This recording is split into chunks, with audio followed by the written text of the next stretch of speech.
Hello and welcome to the Business Octopus, where we talk about all things sales, marketing and technology. I'm Avon Collis, CRM and Marketing Automation Specialist at Relevate and all-around good guy. And today I'm joined with Chandan Rana, the Infrastructure and Digital Solutions Specialist at Relevate. So, welcome. Long time no see. Thank you, Avon. Yeah, long time. Basically every day. And here we are, we're talking about what is the most common small business IT problems, or what are the most common problems?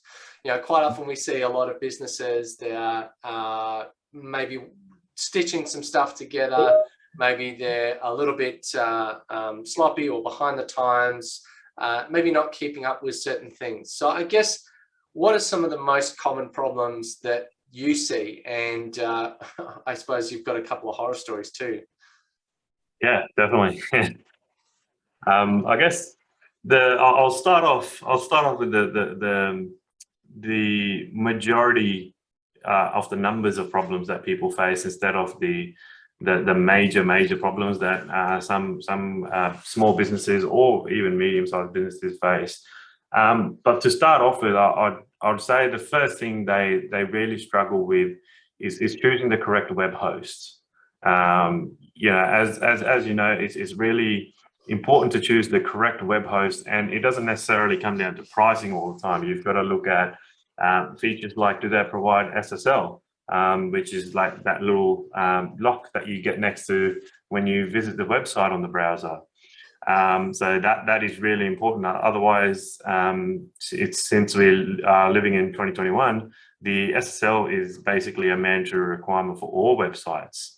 As well as the SSL, you've got to look at where the web host is actually hosting your website. So are they an Australian business? Or if they're not an Australian business, are there servers in Australia?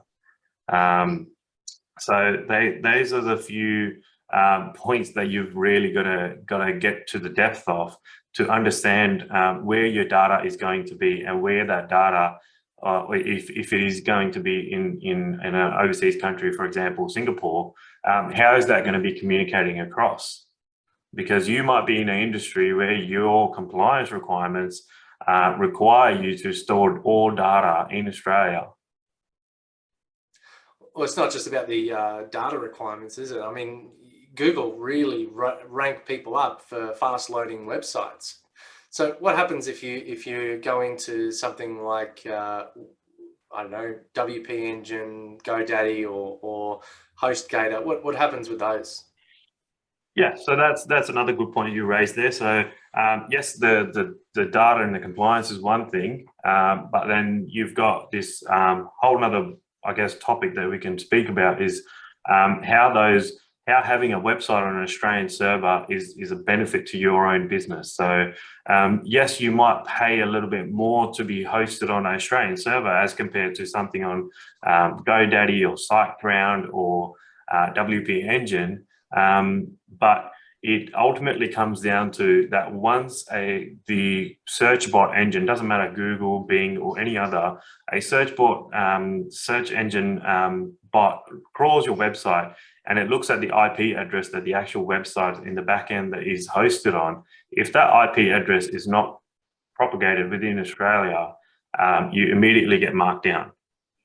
So yes, the IP address is one thing, but then it's a whole nother thing of being closer to your end users. If your end users are in Australia, it makes no sense to have your website overseas, because it's going to take all that much time to transfer that data across whichever sea cable that is between those two countries, and that takes time, even at the speed of light. What about when you've got a few websites on the same IP address? So again, that's another thing that business owners have to be cautious about, is that how many websites are my web hosts hosting on one particular server at a time? Because the general theory that normal web hosts have is to cram as many websites and as much data onto one server, because they are only paying per server cost to the data center to whoever their provider is. So they want to fit as many websites on there as possible and not worry too much or pay too much particular attention to the actual server resources each website will have access to, so the website can run as efficiently and as fast as possible. So there's a few different things, and it's always good to have that chat with your web host to kind of understand, how much of the server resources will be available to you within a particular environment. So this is relevant again in shared hosting environment. The VPS space has its own requirements that each individual should look at, as well as the dedicated server or AWS or Microsoft Azure or any of the cloud solution providers. So how does having a good web host affect your SEO? Ultimately, when it comes to SEO, there's a few major things that the search engine bots are looking at. Is obviously your on-page and off-page SEO. So that's if you start at the bottom end where how the website is built. But then on top of that, you've got how quickly is that website loading? How many seconds does it take? If it takes any more than 2, you're in the red. Anything less than 2, between 1 and 2, it's acceptable. Less than 1, so we're talking in milliseconds, that is what they are looking for. So again, the closer the data is and the server is and within the Australian shores, the quicker it will be, and the higher you'll be ranked in when it comes to SEO.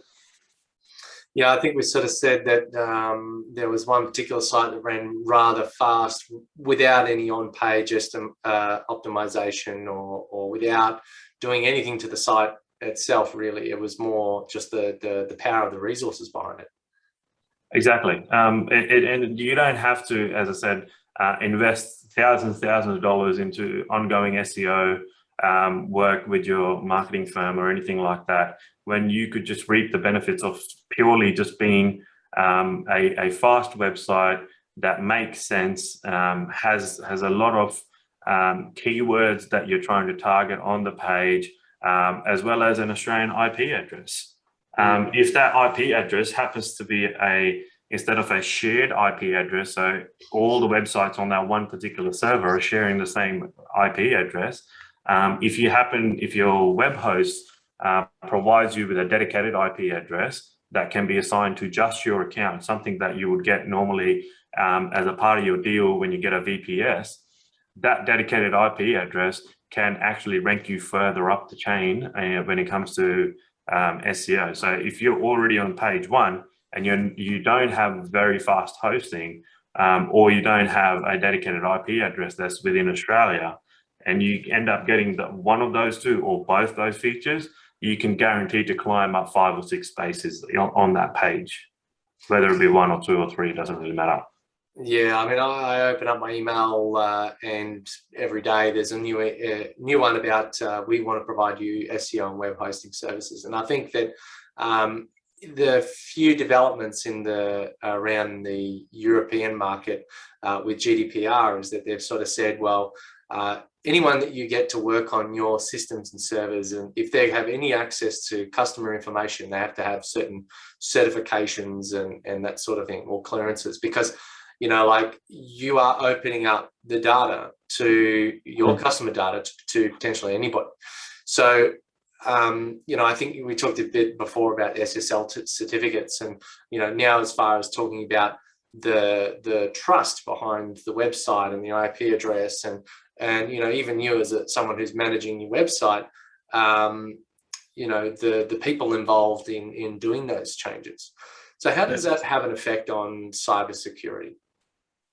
So ultimately, it all does boil down to cybersecurity. Is that, first of all, if you don't have an SSL certificate, it's not an excuse in 2021, really. An SSL certificate is a freely available tool that can be implemented on any website for free. As I said, if your host is charging you money in 2021 for an SSL certificate, just a basic SSL certificate, yes, there are paid versions of it, then they are really trying to just make the extra whatever it might be that they're trying to charge you for SSL. So in terms of cybersecurity, as you can imagine, first of all, your website, as soon as somebody tries to open it in, for example, Google Chrome, the first thing it will do, it will pop up with that red warning saying this website is not secure. Do you still want to advance? And most people will just cancel from there because they would think that their credit card information is at risk, or their computer is at risk, which might not necessarily be the case, but because it is a required certification from Google and all other browsers these days, is that they will flag your website as unsafe. So from an internal business perspective, so from an internal cybersecurity point of view, again, so if you don't have all these systems in place to secure your own data, as well as any client information that you might be storing within your own laptops, your workstations, your cloud PCs or servers, is that that information is worth its weight in gold for any hacker. Those phone calls that you end up getting, people trying to be pretending to be from Amazon or anything like that, they got your phone number off one of these databases that was compromised from somewhere. The recent example being the SolarWinds and the Microsoft hack, where millions and millions of data points were leaked onto the internet. And Microsoft still doesn't know the full extent of what the hack involved and what information they actually took. So from a internal business cybersecurity point, it is really important to get these little points right, so that one, you're not putting yourself at risk, so that somebody can hack into your website, take over your website, and start sending out phishing emails pretending to be you, as well as to save your client data that you might be having, because you might have an online store, you might have a information-only website, but which collects other people's email addresses for newsletter purposes or anything like that.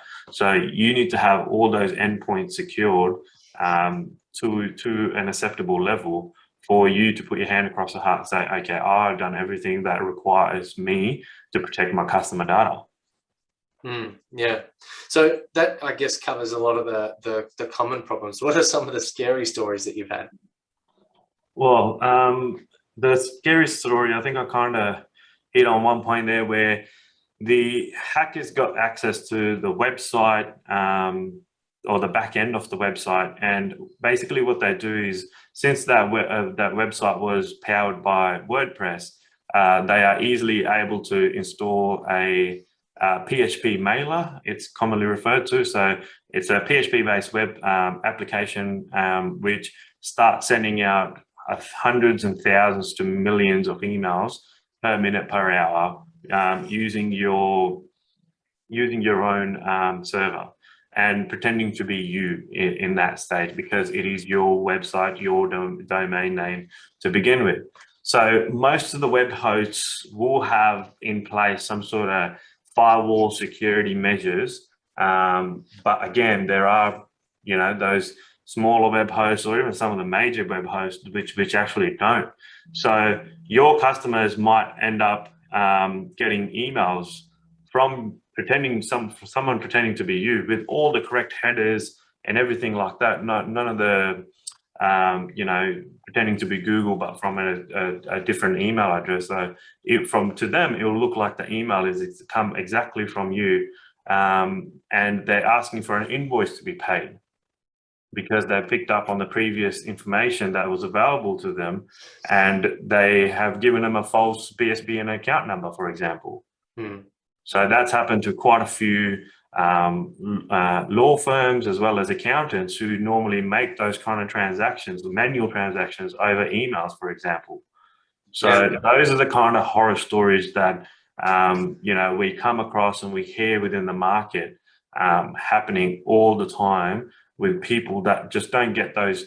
They've done all the majority of the things right, but they just didn't cover off on all those little 1%ers. Yeah. I think one of the things that one of our processes is, we've got a database area for suppliers, and we go and put their approved banking details. So, we'll go and call and check and say, hey, is this your correct BSB and account number, particularly if it's the first invoice. So one of the processes we have is that we check our suppliers' details and make sure that we've got the correct banking information for them. As soon as we have a invoice, for the first one, we'll call and say, is this the correct BSB and account number? And then we'll store it on the supplier record in our database so that we know that we've got the right information and that we're not getting spammed. Because at the end of the day, if we pay that money and it's the wrong one and they still have invoices over us that we're not paid, they really can't claim that on insurance. We would have to, and it becomes a real mess. So what, I suppose in saying that, what are some of the impacts on small business loss and or even medium, and what happens if they don't get it right? Again, like the financial loss can be significant depending on the extent of the information compromise, the amount of data points that you have actually lost control of, or the hackers have access to. So not only would you have to explain to your customers that you've been compromised and their data have been compromised because of your systems, but you might potentially have to turn around and pay the hacker to get the information back. So it's basically like paying a ransom.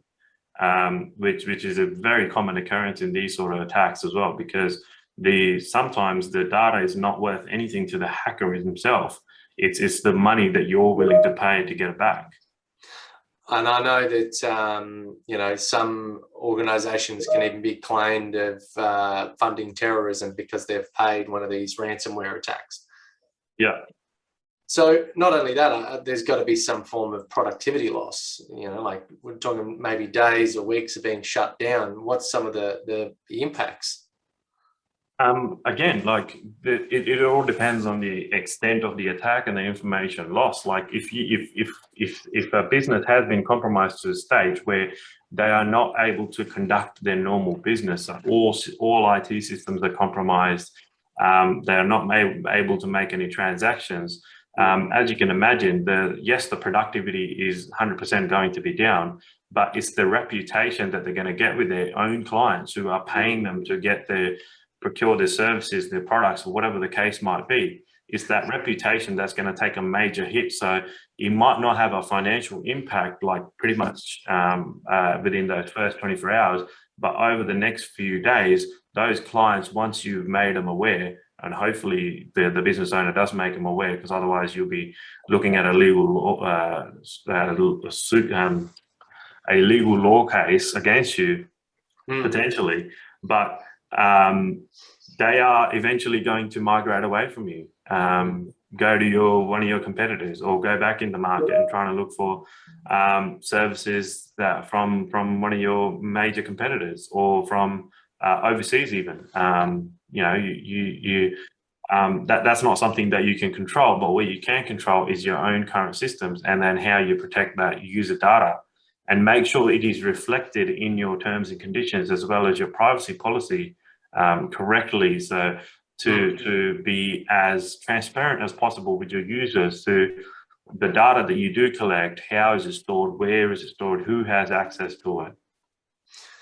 Yeah, I think they say all publicity is good publicity, but perhaps in the case of a data breach, that's not exactly true. Because exactly. It reaches far and wide, and then there goes your goodwill and your trust, and it becomes very much complicated after that. So obviously businesses can be disrupted, not only from the cybersecurity side of things, but through general not keeping up with technology, not making those investments. So how can that affect business, and what should they do about it? Basically, it's understanding your system and working with your IT provider to make sure that all updates are taken care of, whether it's on a monthly basis or a quarterly basis, or 6 monthly or annually, whatever the case might be, depending on the software set that's in play, to ensure that there is a plan to keep all those systems up to date, as well as providing any additional, or the IT management business that's dealing with this particular business, for example, should be providing advice and consultations on any system upgrades that they might be looking at, any firewall updates, as well as any VPN implementations that might be handy for the business. As well as so many other tools that, again, it's going to be dependent on the sort of industry and the sort of business that is being conducted. Yeah. So I guess with so much change, what does the future look like?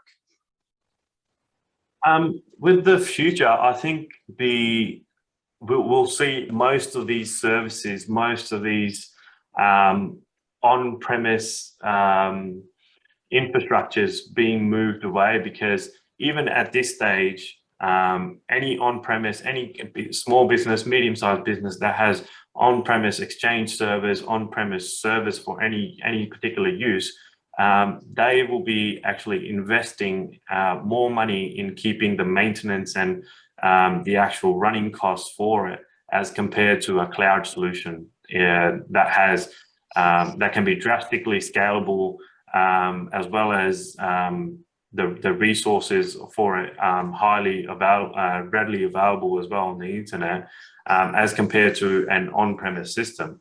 So that is relevant for, I would say, 80 to 90% of the business. Yes, there are businesses out there that still will require those on-prem infrastructures in place purely from a security perspective or compliance perspective, but that's a real minority within how business is conducted within Australia. It doesn't matter which, like if for example, if you're a bank, you're required to have those on-premise servers, but purely from a security point of view.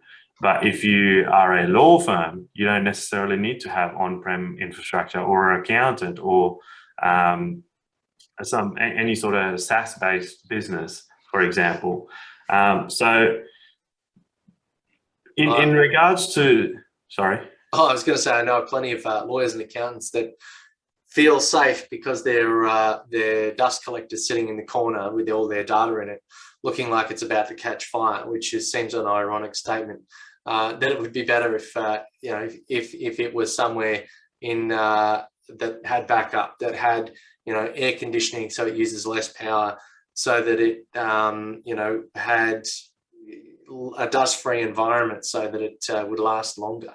So yeah, it's an interesting. Not just that, the amount of as I said, the amount of budget you would have to allocate to that on-prem to keep it secure, to keep it running, electricity costs, any sort of hardware upgrade costs, as well as any security and updates you'll pay to a technician to come around and implement those.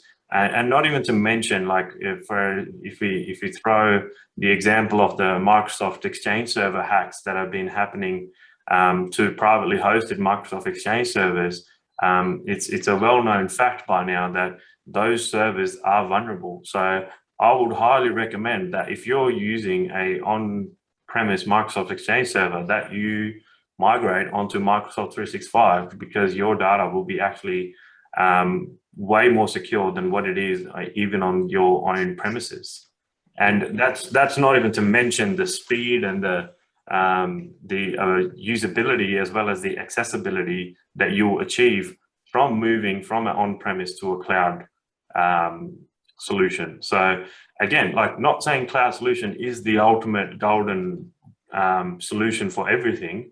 It comes with its own risks, but those risks are not as much as having those on-premise solutions which have been just sitting there for the last 5, 6, 2, whatever the case might be, and no one's even touched it and ran a OS update on them. So yeah, it's definitely worth looking into a cloud solution for any of those services that you might be running at a local level. So Microsoft have got some interesting things in the works. What's the future of having your own local devices in general? Yeah, so the way I see things with the recent, I guess the service has been in place for a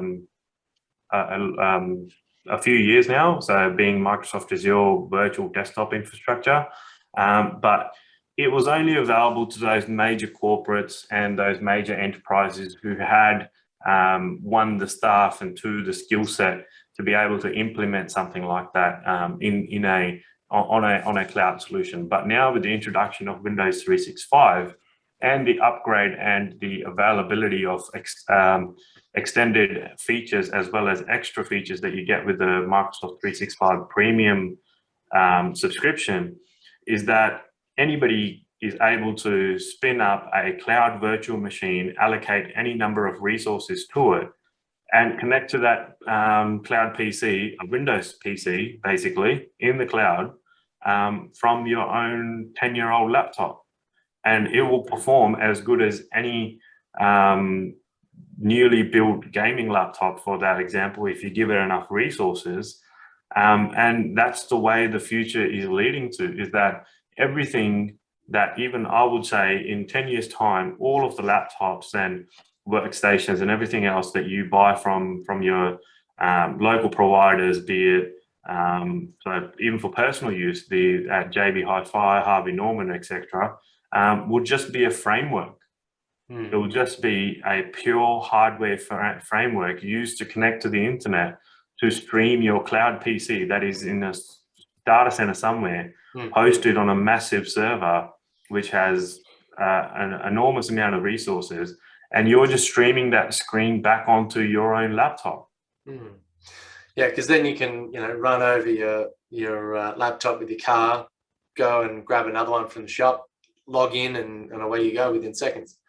Yeah, and if you're a user that obviously uses a lot of different devices as well, so at home you might be using one device, but at work you use another workstation that's been planted there for you, or you might have a Samsung tablet or a iPad, for example. So the beauty about these Windows PCs is you just have to install the RD client app on your iPad, your iPhone, could be anything.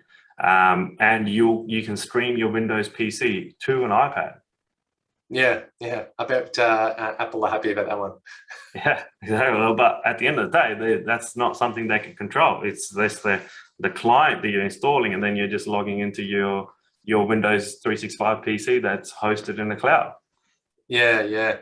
So I guess how does that influence on cybersecurity? Again, because it's on the cloud, and that the OS itself and the updates for that operating system. So with the recent upgrade that we're going to get soon, so for example, everybody's on Windows 10 right now, and Microsoft are rolling out Windows 11. Everybody is entitled to a free upgrade to Windows 11. It will just pop up one day when they finally release the get out of the beta stage, that the update is available for Windows 11. So on your own PC, your or a workstation, you're given the opportunity to manage the Windows firewall and everything else yourself. So you're in charge. Whereas on these cloud PCs, because the OS is provided by Microsoft and the ports and everything else in the background that server is utilizing for you to stream that cloud PC to your computer, it's all managed by Microsoft. There's a minimal requirement from your side. So with all this cloud infrastructure and all these things, obviously now we're accessing the computer through the internet. How does that go with cybersecurity? So ultimately, because the operating system is managed by Microsoft and delivered by Microsoft, in essence, that all those updates, the security patches, as well as any operating system major updates. So for example, we'll be soon moving on from Windows 10 to Windows 11 once Windows 11 has been out of the beta staging, and you'll just get a little pop-up saying on your Windows 10 desktop, laptop, that you are eligible for a Windows 11 upgrade, and it won't cost anybody anything. But what that ultimately does is that on your own laptop or your workstation, you are in charge of your own security. So if something has been compromised, or if you've installed a application that compromises your keyboard, for example, a keylogger, it is ultimately your responsibility to pick up on that and then get rid of the problem. Whereas in these cloud PCs, because the OS and the version control is in place from Microsoft, it's a lot safer to connect to and as well as use, because it is utilizing all their infrastructure as well as the firewall protection that comes along with Microsoft Azure already in place. That's not to say that you can do anything on that cloud PC and it won't be compromised. It can still happen, but it can be dealt with very swiftly and very quickly since it's on the cloud, as compared to when somebody actually has physical access to your physical machine. Yeah. So there's a lot changing lately, which is interesting. And I think if businesses don't keep up, they're going to very quickly become irrelevant. So that has been a lot around the IT heavy side. And I think a lot of times that's really just sort of the maintenance based layer before we even start thinking about, new ideas, new products, new technologies, new automations, those sorts of things. So it's been great having an overview with you on, the most common IT problems and, how businesses can stay relevant in today's technology landscape. So if you're listening to the podcast, first of all, thank you. If you have any questions or you'd like to be on the show, you can check out relevate.com.au and fill out the contact form. Otherwise, thank you for listening and take care.